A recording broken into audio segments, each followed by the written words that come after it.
கொஞ்சம் பெண்கள் எல்லாரும் சேர்ந்து ஒரு விவாதத்துல ஈடுபடுறாங்க. என்ன விவாதம் அப்படின்னா, பெண்கள் வந்து முன்னேறிட்டாங்களா? இன்னும் முன்னேறலையா?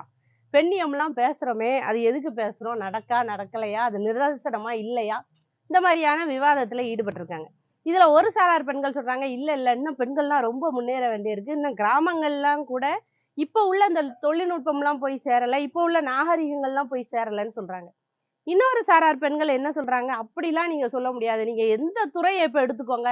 எவ்வளோ பெரிய விஷயமா இருந்தாலும் பெண்கள் முன்னாடி நின்னு செய்றாங்க. ஃப்ளைட்டே ஓட்டுதாங்க போதாதா?"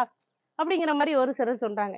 இன்னும் சில பேர் என்ன சொல்றாங்க, "அது என்னங்க நீங்க ஃப்ளைட் ஓட்டுனாலும் பொம்பள தான தாலி கட்டிக்கிற வேண்டியிருக்கு. பொண்ணு தான பாத்திரம் வெளக்க வேண்டியிருக்கு. எல்லா வேலையும் பார்க்க வேண்டியிருக்கு."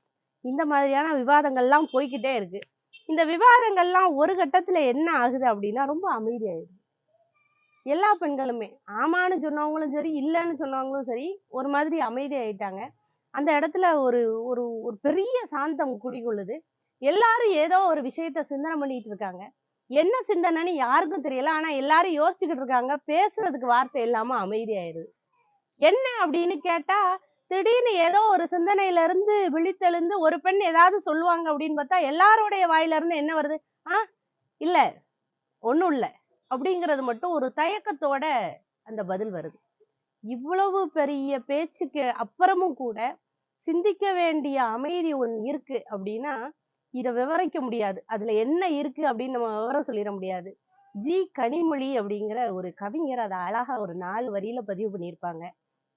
"தன்னால் பார்க்க இயலாத நடுமுதுகு பெரும் மச்சமென பெண்ணை எப்போதும் பின்தொடர்கிறது ஒரு இருள்."